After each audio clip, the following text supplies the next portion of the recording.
પાઠ 14 સારા અક્ષર.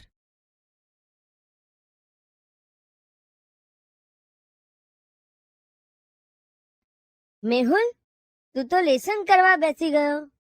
ચલને રમવા, બધા જ તારી રાહ જુએ છે. આ લેસન પૂરું થઈ જાય એટલે શાંતિ ને. અરે વાહ, તારી નોટના પાના કેવા મસ્ત છે, લીસ્સા લીસ્સા. હવે મને ખબર પડી કે સાહેબ કાયમ તારી નોટ જ ક્લાસમાં કેમ બતાવતા હશે. મારી નોટમાં લીસ્સા પાના છે એટલે કંઈ સાહેબ ક્લાસમાં નથી બતાવતા, પણ મારા અક્ષર સારા છે અને નોટમાં હું છેકછાક નથી કરતો ને, એટલે સાહેબ બધાને બતાવે છે. હા, પણ લીસા અને સરસ પાના હોય તો અક્ષર સરસ જ આવે ને, લખવાની પણ મજા આવે. લીસા પાના હોય એટલે અક્ષર સારા આવે એવું ન હોય. અરે હાર્દિક, તને આ મેહુલને બોલાવવા મોકલ્યો અને તું જ અહીં બેસી પડ્યો. બધા ભિલ્લું પણ નક્કી થઈ ગયા છે. બધા તમારી વાટ જુએ છે. જોને સોનું, તું જ કહે એને. આ મારી વાત સમજતો જ નથી. કેમ? શું થયું? એ મને કહે છે કે મારી નોટમાં પાના લીસ્સા છે એટલે મારા અક્ષર સરસ આવે છે. એવું તે કંઈ હોતું હશે? ના યાર, એવું તો ના હોય. જોને, મારા પપ્પા મારા માટે મોંઘી મોંઘી નોટ ક્યાં લાવે છે. મારા પપ્પાને તો હું કહું છું તોય નથી લાવતા. એવી બધી તો પપ્પાને ખબર પડે જ ને. જે આપણા કામનું હોય એ મોંઘું હોય તો પણ લાવે, અને કામનું ના હોય તો ના પણ લાવે. એમાં શું? પણ એટલે તો મારા અક્ષર સારા નથી આવતા. એવું કશું નહીં. મારા અક્ષર તો ગમે તેના પર લખું પણ સરસ આવે છે. એ તો તું અણીવાળી પેન્સિલથી લખે છે એના લીધે. એમાં જ તો તું આખો દિવસ પેન્સિલ છોલ છોલ કરતી હોય છે ને 2 દિવસમાં એક પેન્સિલ પૂરી કરે છે. એ તો અણી તૂટી જાય તો છોલવી જ પડે ને, અને પેન્સિલ જ બટકણી હોય તો હું શું કરું? સંચારથી છોલે છે એટલે કદાચ તૂટી જતી હશે. બ્લેડથી છોલીશ તો નહીં તૂટે. પણ બ્લેડથી છોલવા જતા પેન્સિલના બદલે આંગળી જ છોલાઈ જાય તો? મારી પાસે એવી બ્લેડ છે કે અણી ભક્કમદાર થાય પણ જરાય વાગે નહીં. પણ તારા પપ્પા તો કહેતા હતા કે તારા અક્ષર બહુ ગંદા છે. અબ્બુ તો એમ જ કહે કે કલમથી લખીએ તો જ અક્ષર સરસ આવે. આ કલમ વળી શું છે? એક જાતની પેન જ કહેવાય. બરુ કે એવા કશાકની પેન્સિલ જેટલી લાકડીને આગળથી તીરછી છોલીને એનાથી લખવાનું. લાકડાથી તો કંઈ ના લખાય. એમાં શાહી કે રિફિલ કેવી રીતે ભરાય? કલમમાં રિફિલ ના નખાય અને એમાં શાહી પણ નહીં ભરવાની. તો પછી કલમને દવાતમાં એટલે કે ખડિયામાં બોળવાની અને એનાથી લખવાનું. તો વારે ઘડીએ ખડિયામાં બોળ્યા જ કરવું પડે. હાસ તો, પણ એનાથી લિખાઈ બહુ જ સરસ આવે. એના કરતા આપણી બોલપેન સારી. નહીં અણી છોલવાની ચિંતા, શાહી ભરવાની માથાકૂટ કે ના હાથ ગંદા થાય. રિફિલ ખલાસ થાય એટલે બદલી કાઢવાની, બસ. પણ એનાથી તો અક્ષર ગંદા આવે. મારા અક્ષર તો બોલપેનથી લખું તો પણ સારા આવે છે. તારા અક્ષર તો આમ પણ સરસ છે. હું તો પેન્સિલથી લખું કે બોલપેનથી, અક્ષર સારા આવતા જ નથી. એનો અર્થ એ જ કે પેન, પેન્સિલ, બોલપેન જે ફાવતું હોય એનાથી લખવાનું. અક્ષર સારા હોય તો ગમે તેનાથી લખો. અક્ષર સારા જ આવે, અને ખરાબ અક્ષર હોય તો ખરાબ. પણ ખરાબ અક્ષરને લીધે કેટલી તકલીફ થાય છે. કેમ? મારા સાહેબ કહેતા હતા કે મારા અક્ષર ખરાબ છે, એટલે મારા માર્ક્સ કપાઈ જાય છે. હું શું લખું છું તે જ તેમને ખબર નથી પડતી. અરે, એના લીધે તો કેવી ગડબડ થતી હોય છે. મારી મમ્મી બહારગામ ગઈ ત્યારે મારા ફોઈએ મારી મોટી બહેનને કાગળમાં લખ્યું, માટલું બરાબર સાફ કરજો, ઓટલો બરાબર વાળજો. અને અમને એવું વંચાયું, ચાટલું બરાબર સાફ કરજો, ચોટલો બરાબર વાળજો. તે મારી બહેન તો બિચારી રોજે રોજ દરેક ચાટલા સાફ કર્યા કરે અને ટૂંકા વાળમાં ચોટલો વાળવાની કોશિશ કર્યા કરે. બિચારી એવી કંટાળી ગઈ કે વાત નહીં. ખબર પડી ત્યારે બહુ હસ્યા હશો, નહીં? હાસ તો, પણ કોઈ વાર ઓળનું ચોળ વેતરાઈ જાય તો? મેં એકવાર સાંભળ્યું હતું કે એક જણે ગામડે કાગળમાં લખ્યું કે ઢોરને બરાબર ચારજો, અને ત્યાં એવું વંચાયું કે ઢોરને બરાબર મારજો. તે એમાં બિચારા ઢોર માર ખાઈ ખાઈને અધમુઆ થઈ ગયા.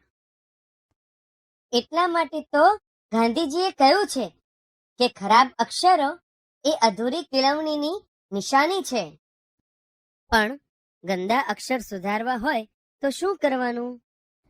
મારા દાદી એવું કહેતા કે સવારે વહેલા ઉઠીને ઠંડા પાણીમાં હાથ નાખી દેવાના અને હાથ ઠરી જાય પછી એવા હાથે ધીમે ધીમે સરસ રીતે લખવાનું. મારા દાદા એવું કહેતા કે એમના જમાનામાં પાટલી પર ભીની માટી પાથરીને સરસ વળાંકવાળા અક્ષર લખીને માટીને સૂકાવા દેતા અને પછી એ અક્ષરની અંદર લખ્યા કરવાનું. પણ હવે આજના જમાનામાં કોણ આવું બધું કરે? પણ આપણે નાના હતા અને સુલેમાનની નોટમાં લખતા હતા, એવી રીતે તો લખાય ને. મારો ભાઈ નાનો હતો ત્યારે મારા આબ્બુએ બહુ ચિત્રો દોરાવેલા. કદાચ એનાથી અક્ષરના વળાંક સરસ થતા હશે. તું પણ વર્તુળ, અર્ધ વર્તુળવાળા, ઊભી આડી, ત્રાસી લીટીવાળા ચિત્રો દોરી જો ને. અરે, હું તો એકડિયા બગડિયાની જેમ અક્ષર ઘૂંટવા પણ તૈયાર છું. કંઈક તો કરવું જ પડશે ને. ગંદા અક્ષરની તો મને બહુ શરમ આવે છે. ધીરજ રાખીને સતત પ્રયત્ન કરીશ તો ચોક્કસ સફળ થઈશ. હવે વાતોના વડા જ કરવા છે કે રમવાય જવું છે? હા, ચાલો ચાલો, જલ્દી કરો, પછી અંધારું થઈ જશે. ભાષા સજ્જતા. બાળ દોસ્તો, આજે આપણે વાક્યમાં પ્રયોજાતા રૂઢિપ્રયોગ અને વિશેષણ વિશેષ્યની ઓળખ વિશે સમજ મેળવીએ. સૌ પ્રથમ આપણે રૂઢિપ્રયોગની ઓળખ વિશે સમજ મેળવીએ. આપણી વાત બીજા સુધી પહોંચાડવા માટે આપણે વિવિધ રીતે ભાષાનો પ્રયોગ કરીએ છીએ. એનાથી કહેવાનું સચોટ બને છે તથા નાના વાક્યો દ્વારા ઘણું સૂચવી શકાય છે. આવું એક ભાષાકીય સાધન તે રૂઢિપ્રયોગ છે, જે દરેક ભાષામાં હોય છે. સામાન્ય રીતે દરેક શબ્દનો એક ચોક્કસ અર્થ હોય છે અને તે મુજબ ભાષામાં તેનો પ્રયોગ થાય છે. પરંતુ કેટલાક શબ્દ પ્રયોગો વિશિષ્ટ રીતે મૂળ અર્થથી જુદા અર્થમાં વપરાતા હોય છે. આવી લાક્ષણિક રીતે શબ્દ પ્રયોગ કરવાની ભાષાની રૂઢિ હોય છે. એટલે કે ભાષામાં રૂઢિથી જેનો વિશેષ અર્થ થતો હોય તેવો શબ્દ પ્રયોગ કરવાની રીતને રૂઢિપ્રયોગ તરીકે ઓળખવામાં આવે છે. બાળ દોસ્તો, આપણે રૂઢિપ્રયોગની ઓળખ વિશે આટલી સમજ મેળવી. હવે આપણે અહીં આપેલા વાક્યો ધ્યાનથી વાંચીએ અને સમજીએ. જુઓ, પહેલું વાક્ય છે, પપૈયું ઝાડ ઉપર જ પાકી ગયું. જુઓ, બીજું વાક્ય છે, એની કચકચ સાંભળીને મારું માથું પાકી ગયું. બાળ દોસ્તો, ઉપરના બંને વાક્યો વાંચતા તમે જોશો કે પાકી ગયું એવો શબ્દ પ્રયોગ થયો છે, પરંતુ બંને વાક્યોમાં તેનો અર્થ તદ્દન જુદો જ થાય છે. જુઓ, પહેલા વાક્યમાં પપૈયું પાકી ગયું એનો અર્થ છે ફળ પરિપક્વ થયું છે, ગળ્યું થઈ ગયું છે. અહીં પાકવું ક્રિયાપદ તેના મૂળ અર્થમાં જ વપરાયું છે, જ્યારે બીજા વાક્યમાં પાકી ગયું ક્રિયાપદ કોઈ ખાસ અર્થમાં વપરાયું છે. તેમાં માથું પાકી ગયું એનો અર્થ છે અકળાઈ જવું, મગજ થાકી જવું. અહીં પાકવું ક્રિયાપદ કંઈક જુદા જ અર્થમાં એટલે કે લાક્ષણિક અર્થમાં વપરાયું છે. માથું સંજ્ઞા છે પણ મગજના અર્થમાં વપરાય છે. બાળ દોસ્તો, હવે આપણે વાક્યમાં પ્રયોજાતા વિશેષણની ઓળખ વિશે સમજ મેળવીએ. અહીં આપેલા શબ્દો ધ્યાનથી વાંચો અને સમજો. ઠીંગણું બાળક, કાટવાળો સિક્કો, 5 કબૂતર, મોટી પેન્સિલ, અનાથ બાળા, કાળી ગાય, ગરમ દૂધ, ફાટેલું પહેરણ.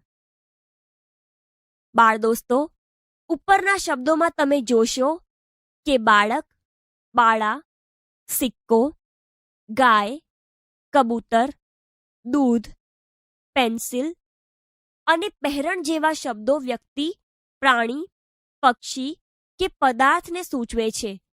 તેથી તે બધા જ શબ્દો નામ છે.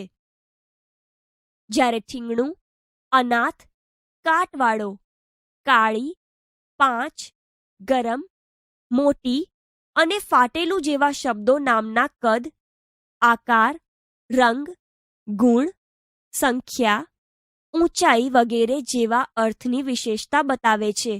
તેથી તે બધા શબ્દો વિશેષણો છે. બાળ દોસ્તો, અહીં જ્યારે આપણે નામવાળા શબ્દોને કેવું, કેવી, કેવો, કેટલા વગેરે પ્રશ્નો પૂછીએ ત્યારે આપણને વિશેષણની ઓળખ બતાવતા શબ્દો મળે છે. જેમ કે બાળક કેવું, ઠીંગણું, સિક્કો કેવો, કાટવાળો, કબૂતર કેટલા, 5, પેન્સિલ કેવી, મોટી, બાળા કેવી, અનાથ, ગાય કેવી, કાળી, દૂધ કેવું, ગરમ, પહેરણ કેવું, ફાટેલું.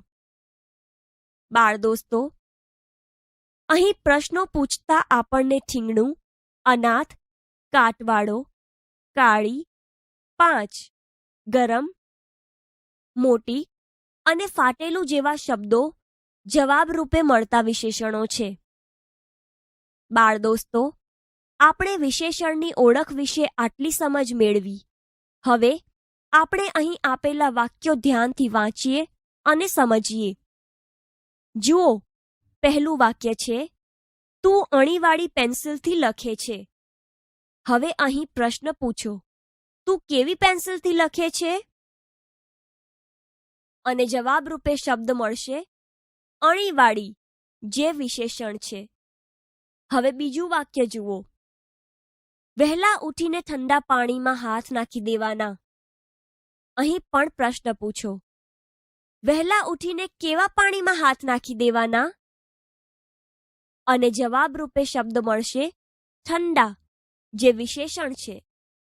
હવે ત્રીજું વાક્ય જુઓ, ક્રીતુ સુંદર અક્ષરે લખે છે. અહીં પણ પ્રશ્ન પૂછો, ક્રીતુ કેવા અક્ષરે લખે છે?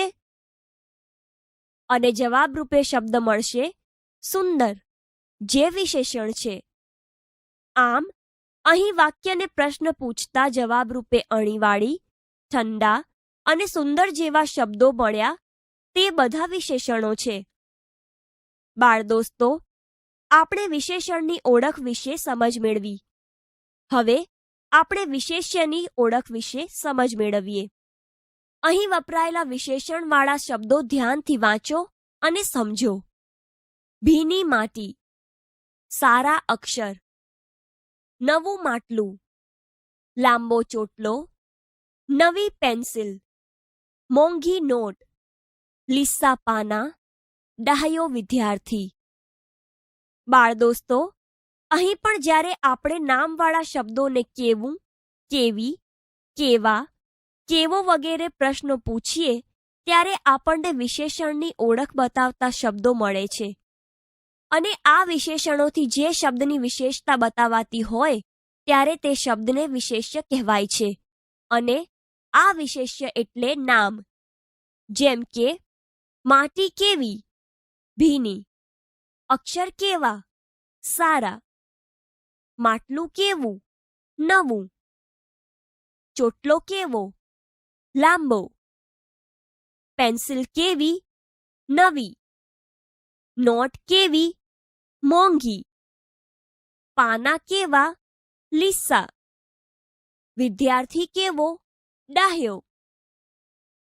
બાળ દોસ્તો, અહીં પ્રશ્નો પૂછતા આપણને ભીની, નવી, સારા, મોંઘી, નવું, લીસા, લાંબો અને ડાહ્યો જેવા શબ્દો જવાબરૂપે મળતા વિશેષણો છે. અને આ વિશેષણોથી માટી, પેન્સિલ, અક્ષર, નોટ, માટલું, પાના, ચોટલો અને વિદ્યાર્થી જેવા નામવાળા શબ્દોની વિશેષતા બતાવે છે. એટલે આ બધા શબ્દો વિશેષ્ય છે.